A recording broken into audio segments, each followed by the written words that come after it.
Hello friends, मेरा नाम है मधुरिका Sharma. Economic classes and motivation channel में मैं आज आपका स्वागत करती हूँ। आज का जो हमारा टॉपिक है वो है मांग विश्लेषण, यानी कि हमारी डिमांड की जो एनालिसिस होती है आज हम उसको देखेंगे। मांग विश्लेषण के अंतर्गत हम ये देखते हैं कि जो मांग विश्लेषण है उसमें मांग एक गुणात्मक तथ्य है, मात्रात्मक तथ्य नहीं होता। गुण और मात्रा, यानी कि जो मात्रा और गुण है ये दो चीजें होती हैं। पहला है गुणात्मक तथ्य, जिसमें हम वस्तु पर अन्य वस्तु के होने वाले प्रभाव को देखते हैं, कारण को देखते हैं और उससे पड़ने वाले जो प्रभाव हैं इन्हें देखते हैं। लेकिन जो मात्रात्मक है, यानी कि उसके अंतर्गत हम संख्यात्मक रूप से देखते हैं कि संख्याएं क्या है, उसमें हम आंकड़ों का अध्ययन किया जाता है। तो मांग विश्लेषण जो है वह एक तरीके का गुणात्मक तथ्य होता है, न कि मात्रात्मक तथ्य।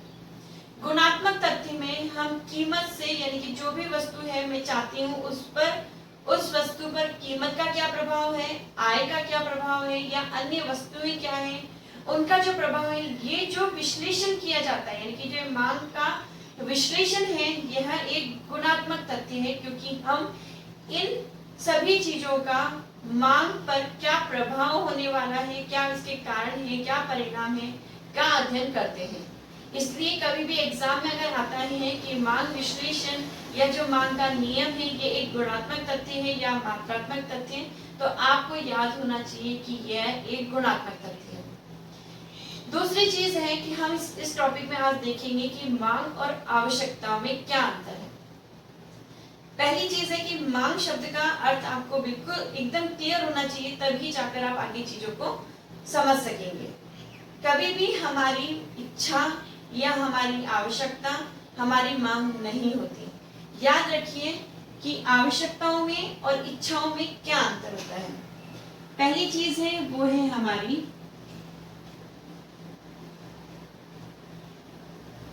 आवश्यकता और दूसरी चीज होती है हमारी मांग। ठीक है, आवश्यकता और मांग में हमेशा अंतर होता है, क्योंकि आवश्यकता के अंतर्गत पहली चीज हमारी इच्छा होती है। कोई भी वस्तु जिसे मैं मार्केट जाती हूँ और मार्केट जाकर मैं देखती हूँ और मुझे उसकी खरीदने की इच्छा हो गई, तो वो मेरे लिए कभी भी मेरी मांग नहीं होगी। क्यों नहीं होगी वो आप अभी अब धीरे धीरे समझ जाएंगे। तो पहली चीज होती है कोई भी वस्तु जिसे आप खरीदना चाहते हैं उसके लिए आपकी इच्छा होनी चाहिए। मार्केट में कई प्रकार की वस्तुएं हैं, लेकिन हम सब वस्तुओं को नहीं खरीदते, केवल हम उन्हीं वस्तुओं को खरीदते हैं जिन्हें खरीदने की क्या होती है, हमारी इच्छा होती है। दूसरी चीज है वो है पर्याप्त साधन।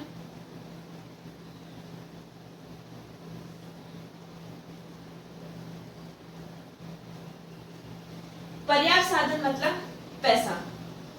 जब तक मुझे उस वस्तु को खरीदने की इच्छा भी है लेकिन मेरे पास पर्याप्त साधन नहीं है, मान लिया जाए कि वो जो वस्तु जिसकी मुझे इच्छा हुई थी उस वस्तु की कीमत है 100 रुपए और मेरे पास में जब तक पर्याप्त साधन नहीं है, पर्याप्त साधन का मतलब है कि मेरे पास जब तक 100 रुपए नहीं है तब तक मैं उस वस्तु को खरीद नहीं सकती। तो हमारे पास क्या होने चाहिए, सबसे पहली चीज है कि मेरी आवश्यकता के अंतर्गत मेरे पास इच्छा होनी चाहिए, क्योंकि कई वस्तु है पर मैं कौन सी वस्तु खरीदना चाहती हूँ उसकी इच्छा। दूसरी चीज है मेरे पास पर्याप्त साधन होने चाहिए, मेरे पास में मेरी जेब में कम से कम 100 रुपए होने चाहिए, तब जाकर मैं उस वस्तु को खरीद सकती हूँ। तीसरी चीज आ जाती है वो है हमारी इन जो साधन है हमारे, उन साधन को त्यागने की, याद रखिएगा, साधन को त्यागने की तत्परता। ठीक है, ये तत्परता देख लीजिएगा एक बार। त्याग की तत्परता, यानी कि जो हमारे पास संसाधन है, मेरे पास में जो पैसे हैं उसे क्या होनी चाहिए, मुझे त्यागने की तत्परता होनी चाहिए। भाई मेरे पास पैसे भी हैं, मेरी इच्छा भी है, लेकिन मैं उन पैसों को खर्च करना ही नहीं चाहती, तो वह मेरी आवश्यकताओं के अंतर्गत नहीं आता। तो मेरी आवश्यकताओं में किन किन चीजों को मैं शामिल करती हूँ। पहली चीज कि मेरे पास उस वस्तु को खरीदने की इच्छा होनी चाहिए। दूसरी कि मेरे पास पर्याप्त साधन होने चाहिए, जितने रुपए की वह वस्तु है कम से कम मेरे पास में उतने संसाधन होने चाहिए। तीसरी है त्याग की तत्परता, कि वो जो पैसा है मैं उसे खर्च करने के लिए तत्पर हूँ। ये नहीं कि मैं तो पैसा खर्च करना नहीं चाहती हूँ लेकिन मुझे उसकी इच्छा है या आवश्यकता है या मांग है। इन तीनों चीजें जब हो जाती है तो वह हमारी आवश्यकता कहलाती है कि भाई हाँ मुझे उस वस्तु को खरीदने की आवश्यकता है। लेकिन ये मात्र केवल आवश्यकता है, ये हमारी मांग नहीं है। मांग बनने के लिए उस वस्तु में दो गुण और होने चाहिए और वो गुण होंगे फोर्थ, हमारे पास में एक निश्चित समय, एक निश्चित टाइम, कि इस समय पर मैं उस चीज को खरीदूंगी। ठीक है। और जो फिफ्थ पॉइंट है और लास्ट है हमारा, वो है एक निश्चित कीमत। ठीक है। उसने कितने रुपए मांगे वह नहीं, हम उस चीज के लिए कितनी कीमत देने के लिए तैयार हैं या मैं देती हूँ, उस समय वह मेरी आवश्यकता, मेरी मांग कहलाएगी। ठीक है। तो दो चीजें याद रखिएगा कि कभी भी आपसे एग्जाम में पूछ रहे कि आवश्यकता और मांग में क्या अंतर है, तो आवश्यकता के अंतर्गत पहली चीज हमारी इच्छा होनी चाहिए, मेरे पास पर्याप्त साधन होने चाहिए और उन साधनों को त्यागने के लिए मैं तत्पर हूँ, तब वह मेरी आवश्यकता होती है। लेकिन जब उसी समय एक निश्चित समय और एक निश्चित कीमत, यानी कि जो उस वस्तु की कीमत एक निश्चित कीमत हो जुड़ जाती है, तब जाकर वह मेरी आवश्यकता क्या कहलाएगी, मेरी मांग कहलाती है। दूसरी चीज अब हम इसके अंदर देखेंगे कि भाई मांग कितने प्रकार की होती है या मांग के ऊपर किन किन चीजों का प्रभाव पड़ता है। तो मुख्य रूप से जो मांग है वह 5 प्रकार की होती है। लेकिन देखते हैं मांग के प्रकार। मांग के प्रकार मुख्य रूप से 5 प्रकार के होते हैं, लेकिन यहाँ मैं आपको पहले बता देती हूँ कि यहाँ हम मांग का नियम नहीं पढ़ रहे हैं। अगर आपने शुरुआत में समझा होगा कि मैं आपको मांग का नियम समझा रही हूँ, तो नहीं, क्योंकि हम मांग का नियम और मांग की जो लोच है वो हम हमारे नेक्स्ट वीडियो में देखेंगे। यहाँ हम सिर्फ मांग और मांग के ऊपर जो एनालिसिस है वो केवल वो देख रहे हैं। यहाँ हमने देख लिया था कि भाई जो मांग है वह एक गुणात्मक तथ्य है, मात्रात्मक तथ्य नहीं है। मांग के जो प्रकार है वह 5 होते हैं। पहला है कीमत मांग, दूसरा है आय मांग, तीसरा है आड़ी मांग, प्रतियोगी मांग और फिफ्थ है हमारा संयुक्त मांग। पहली चीज है जब हम कीमत मांग, जब हम कीमत मांग के बारे में पढ़ रहे हैं या हम किसी के भी मांग की इनमें से कोई भी चीज पढ़े, तो ये याद रखिएगा कि हम यहाँ पर अन्य बातों को स्थिर मान लेते हैं कि भाई उनमें कोई भी परिवर्तन नहीं होता, या अन्य बातों के समान रहने पर। ठीक है। ये एक शब्द याद रखिएगा कि अन्य बातें, इन सब चीजों में क्या है हमारी,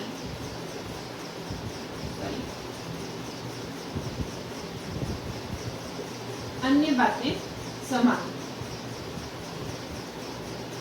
जब मैं कीमत मांग के बारे में पढ़ूंगी तो उस वस्तु की मांग पर आय हो, चाहे आड़ी मांग हो, चाहे हमारी आय का प्रभाव हो, या प्रतियोगी मांग या संयुक्त मांग, इन सबको हम स्थिर मानकर चलेंगे। ठीक है। इन सब चीजों का हम स्थिर है, इनमें कोई परिवर्तन नहीं हो रहा, हम ये मानकर चलते हैं, तभी जाकर हम एक चीज का प्रभाव उस वस्तु के ऊपर देख सकते हैं। पहली चीज है हमारी वह है कीमत मांग। तो हम ये कहेंगे कि अन्य बातों के समान रहने पर एक निश्चित समय पर किसी भी वस्तु की कीमत में परिवर्तन होने से उस विभिन्न कीमत स्तरों पर मांग पर पड़ने वाले प्रभाव को हम लोग कीमत मांग कहते हैं। यानी कि जो कीमत में परिवर्तन होने पर हम उस वस्तु की जो विभिन्न मात्राएं खरीदते हैं, ये जो एनालिसिस है अन्य बातों के समान रहने पर कीमत मांग कहलाता है। जैसे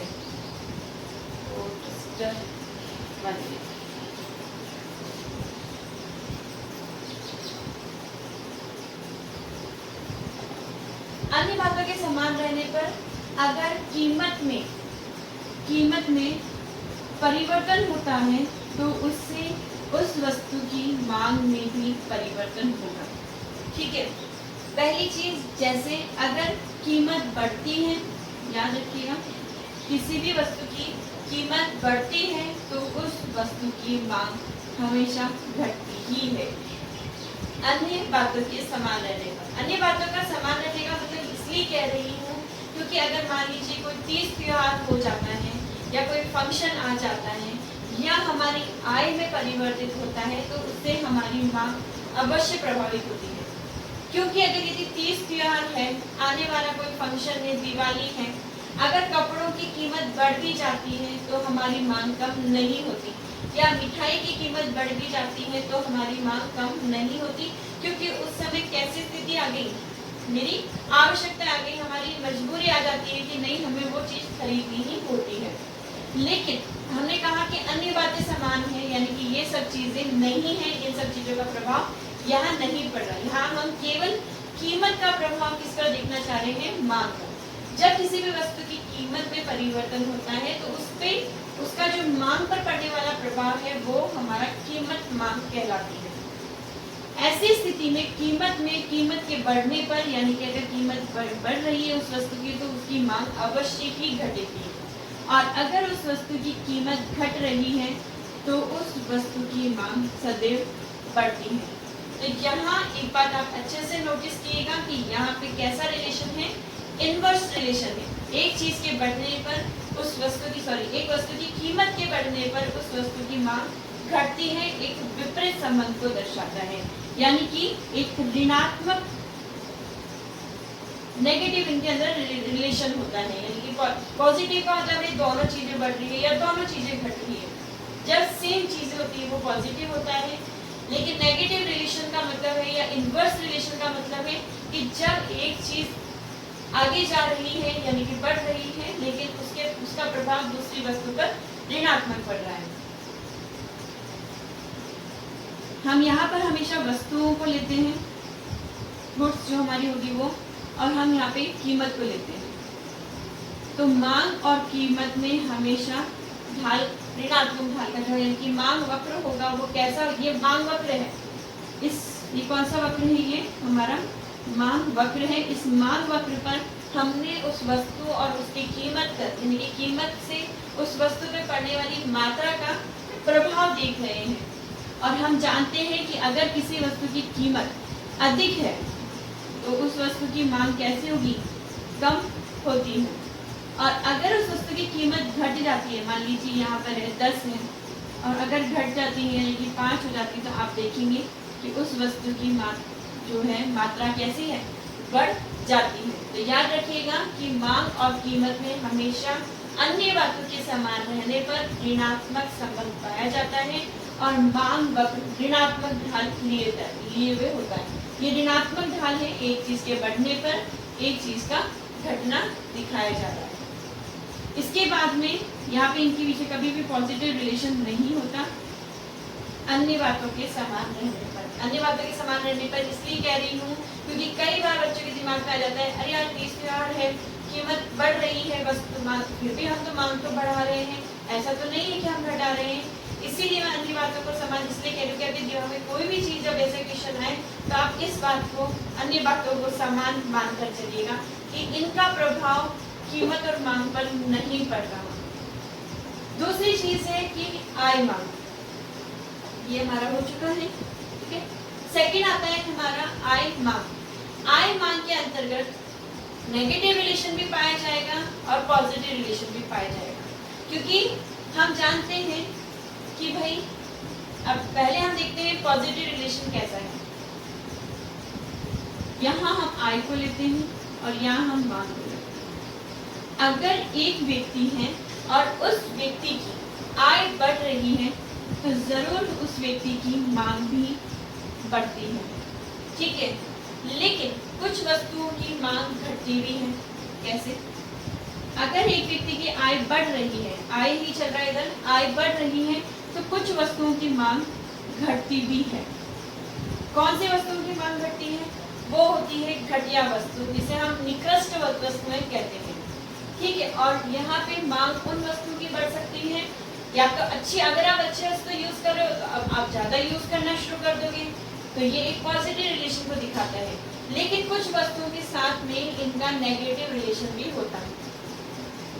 अगर व्यक्ति की आय बढ़ रही है तो तो अगर कोई व्यक्ति है जो डालडा घी खाता था, मान लीजिए, मानकर चल रहे हैं कि कोई व्यक्ति है वह डालडा घी खाता था, अब उस वस्तु व्यक्ति की जब आय बढ़ती है तो अब वो डालडा घी क्या करेगा, कम कर देगा।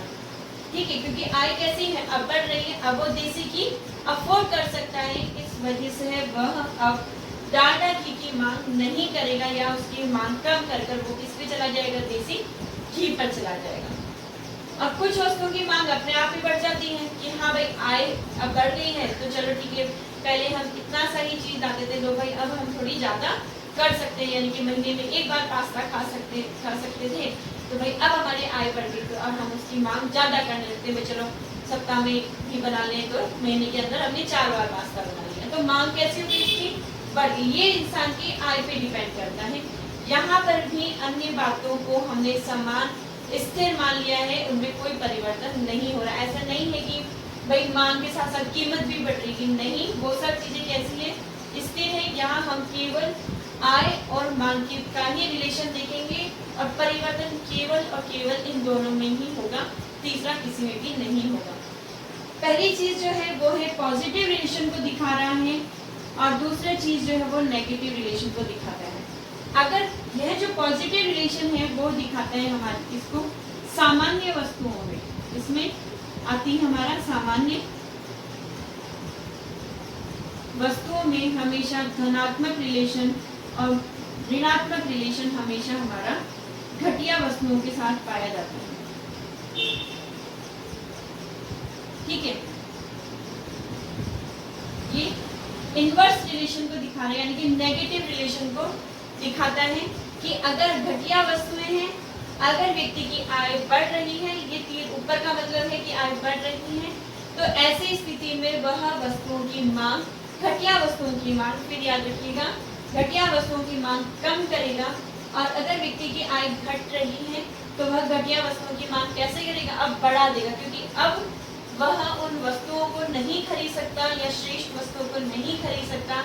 ऐसी स्थिति में आय के कम होने पर वह अब घटिया वस्तुओं की मात्रा क्या करेगा, बढ़ा देगा। तो ये आपके नेगेटिव रिलेशन को दिखाएगा। कभी भी एग्जाम में आपसे ये पूछ ले कि आय मांग में नेगेटिव रिलेशन किन वस्तुओं के साथ पाया जाता है, तो वो होती है घटिया या निकृष्ट वस्तुएं।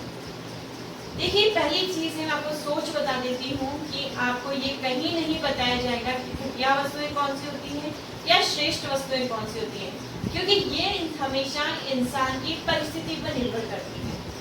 होने में डालडा घी भी एक व्यक्ति के लिए श्रेष्ठ हो सकता है, लेकिन जब उस व्यक्ति की आय बढ़ जाती है या वो अमीर हो जाता है, तो ऐसी स्थिति में जो डालडा घी उसके लिए अच्छा था, अब वो निकृष्ट बन जाता है।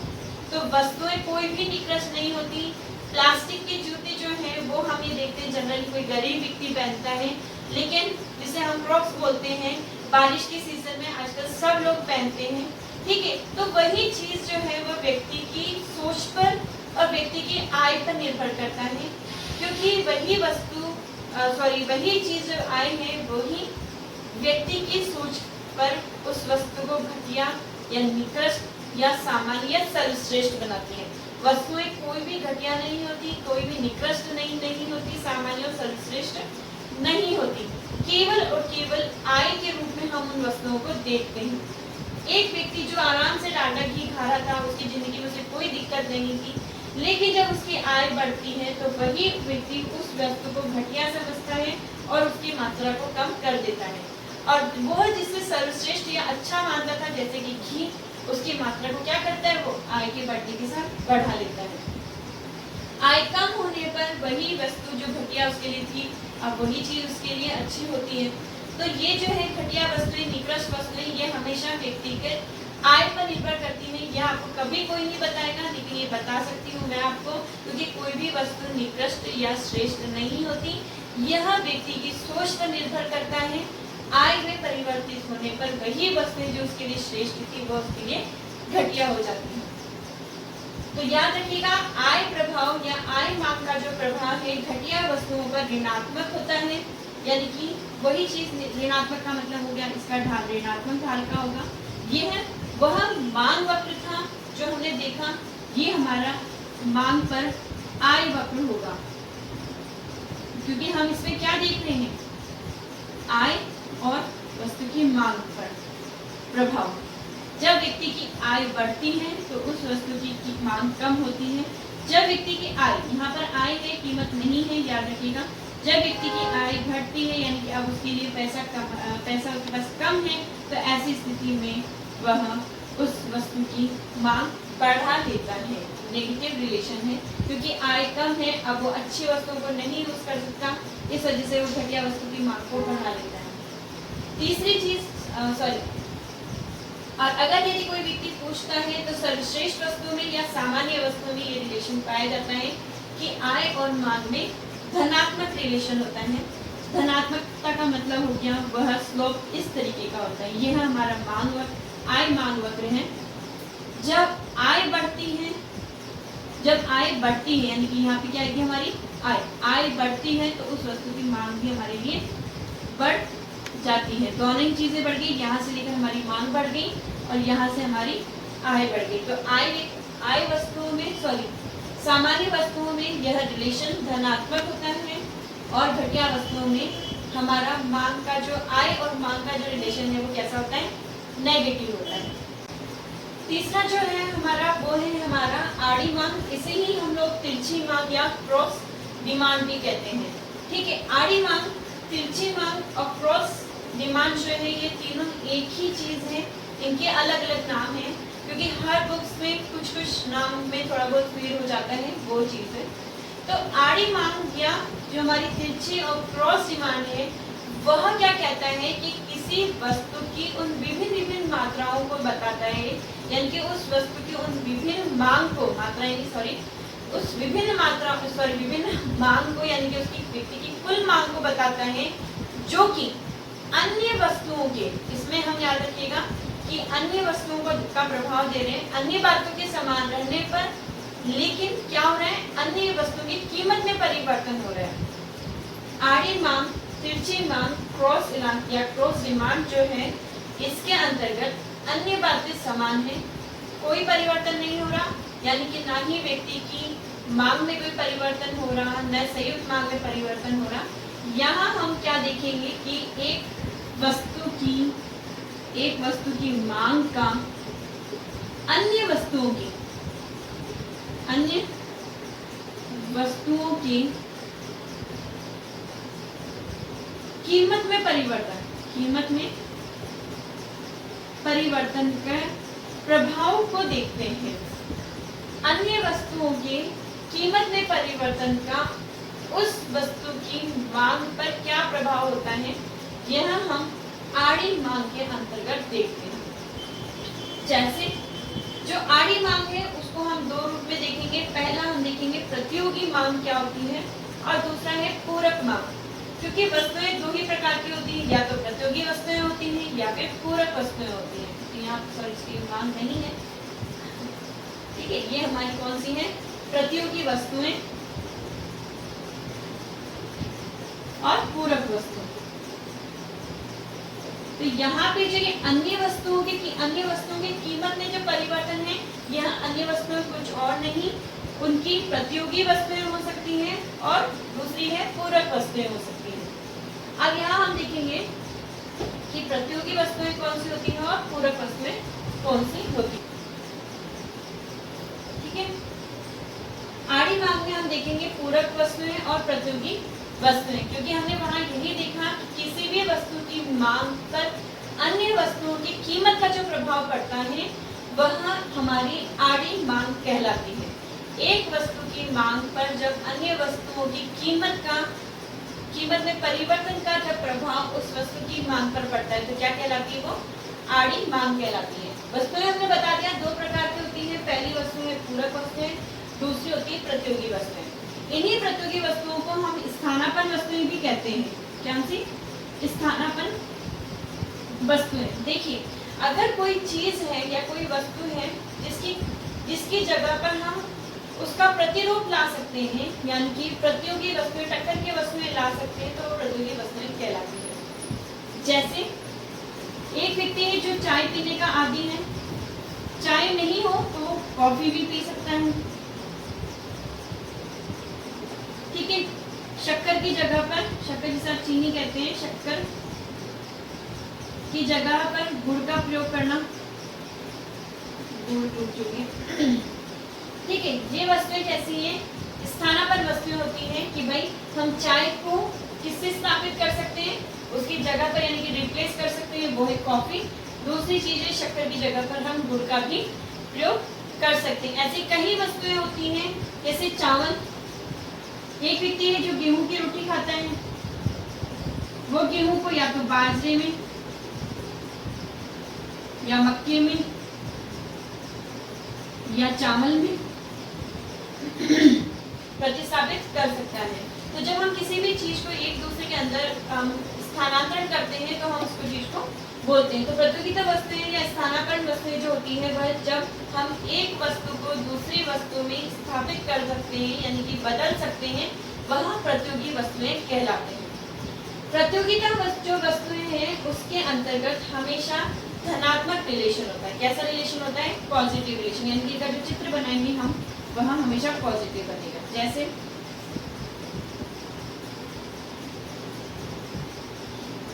ये हमारा मांग वक्र है, यहाँ पर हम मांग रख रहे हैं, यहाँ पे हम मांग रखेंगे, यहाँ पे हम कीमत रखते हैं, ठीक है। यहाँ पर आप देखेंगे मांग, मांग किसकी? चाय की, और कीमत किसकी? कॉफी की, ठीक है। क्योंकि हमने यहाँ बता दिया कि आड़ी है यानी कि क्रॉस इलास्टिसिटी को देखेंगे तो यहाँ पे दोनों चीजें सेम नहीं आती हैं। यहाँ हम मांग के अंतर्गत हम चाय को रखेंगे और कीमत के अंतर्गत हम कॉफी को रखते हैं। अगर आप देखेंगे कि कीमत, कॉफी की कीमत में परिवर्तन होता है, कॉफी की कीमत में परिवर्तन का मतलब है कि अगर कॉफी की कीमत में वृद्धि हो जाती है, मान ली जाए कि पहले वह 100 रुपए की 1 ग्राम मिलती थी, या 10 ग्राम का जो पैकेट है, 10 ग्राम का पैकेट जो है वो 100 रुपए में मिलता था, और वही 10 ग्राम का पैकेट, 10 ग्राम का पैकेट आप कितने में मिल रहा है इंसान को? 200 रुपए में मिल रहा है। तो आप देखिए इससे चाय की मांग में क्या परिवर्तन हो रहा है? एक पॉजिटिव रिलेशन होता है इन दोनों के बीच में कि अगर यदि कॉफी की कीमत जो है वो 100 रुपए से बढ़कर 200 रुपए हो जाती है, तो ऐसी स्थिति में व्यक्ति कहाँ पर अपनी डिमांड को कहाँ स्थापित करेगा? कॉफी की जगह पर चाय पे आ जाएगा। और जहाँ वह पहले चाय सिर्फ 10 ग्राम पीता था या 10 ग्राम उसकी डिमांड होती थी, अब जैसे ही कॉफी की कीमत बढ़ गई तो ऐसे ही वह किसकी डिमांड बढ़ा देगा? अपनी चाय की डिमांड। यानी कि किसने क्या किया? कॉफी की जगह वो क्या पीना शुरू कर देता है? अब चाय पीना शुरू कर देता है। तो याद रखिएगा कि हमेशा जब हम आड़ी मांग देख रहे हैं, वहाँ जो प्रतिस्थापित वस्तुएं हैं जिसको हम एक दूसरे की जगह पर अदला बदली कर सकते हैं, ऐसी स्थिति में मांग वक्र यानी कि प्रतियोगी वस्तुओं के अंतर्गत मांग वक्र हमेशा धनात्मक होता है, पॉजिटिव ढाल लिए हुए होता है। क्योंकि एक वस्तु की कीमत अगर बढ़ती है तो दूसरी वस्तु की मांग भी बढ़ जाती है। यानी कि अगर चाय की कीमत में वृद्धि होती है, ऐसी स्थिति में अगर कॉफी की वस्तु की कीमत में वृद्धि होती है तो ऐसी स्थिति में वह चाय की मांग को बढ़ा देता है। हमारी पूरक वस्तुएं, पूरक वस्तुएं कौन सी होती हैं? जो एक दूसरे के सहयोगी जो वस्तुएं होती हैं उनको कहते हैं। जैसे हमारा पेन होता है, उसी पेन की जो हमारी रिफिल होती है यानी कि इंक या स्याही जो है हम जिसे बोलते हैं, यह एक दूसरे की पूरक वस्तुएं होती हैं। पूरक वस्तुएं हमेशा सहयोगी होती हैं, सहयोगी वस्तुएं होती है क्योंकि एक के बिना दूसरे का कोई अस्तित्व नहीं होता। जैसे पेन और स्याही, आप इसके आगे उदाहरण और बताएंगे। इनके बीच में याद रखिएगा कि पूरक वस्तुओं में हमेशा नेगेटिव रिलेशन पाया जाता है। अगर हम क्रॉस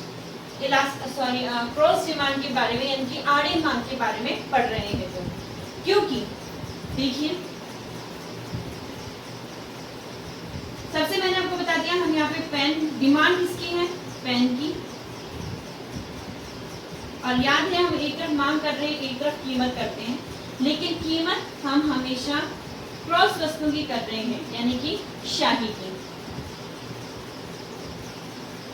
अगर यदि या कार और पेट्रोल भी आप ले सकते हैं, ठीक है, जैसे कार, पेट्रोल, ठीक है, पेन, स्याही, इनमें आप कोई भी चीज यहाँ रख सकते हैं, लेकिन वो कैसे होनी चाहिए, सहयोगी वस्तु होनी चाहिए, वह पूरक वस्तुएं होती है। और पूरक वस्तु में हमेशा जो रिलेशन है वो कैसा होता है, नेगेटिव रिलेशन होता है, इनकी इन दोनों में नेगेटिव रिलेशन पाया जाएगा। जब एक वस्तु की कीमत में परिवर्तन होती है तो अन्य वस्तु यानी कि जो दूसरी वस्तु है उस वस्तु की मांग में विपरीत रिलेशन पाया जाएगा।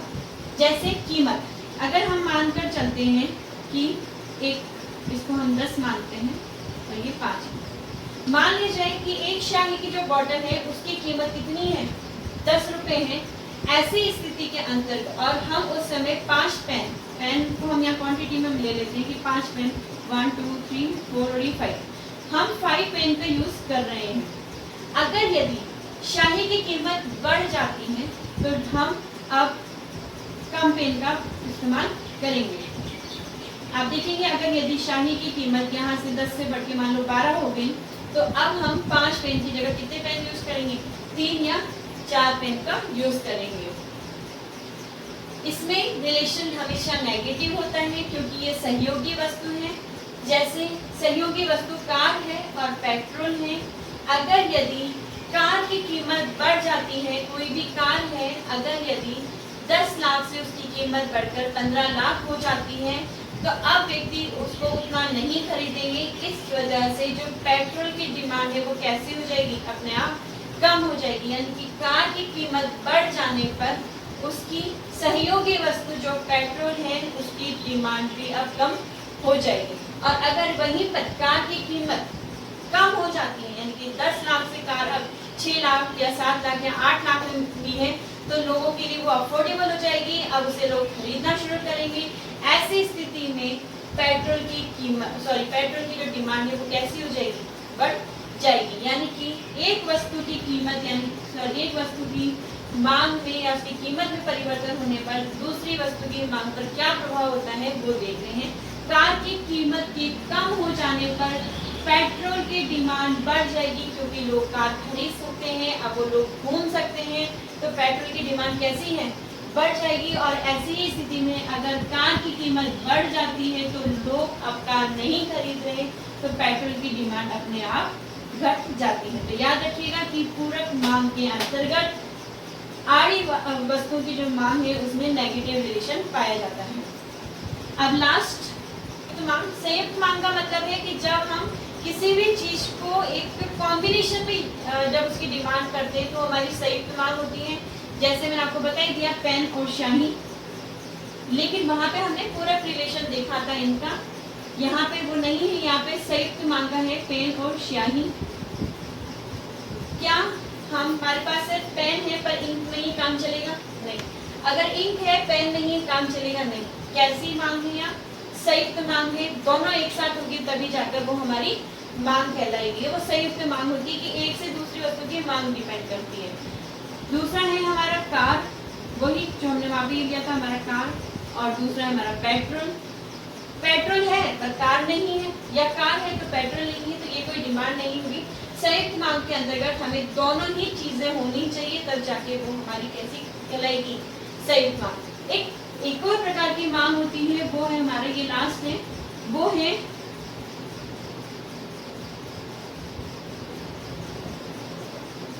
व्युत्पन्न मांग। थोड़ा सा आधा बोल, व्युत्पन्न मांग क्या होती है कि ये हमेशा उत्पन्न हो रही है। उत्पन्न का मतलब है कि एक जो मकान है, मुझे मकान बनाना है, उस मकान पहली चीज तरह की डिमांड किसकी हुई, एक घर की।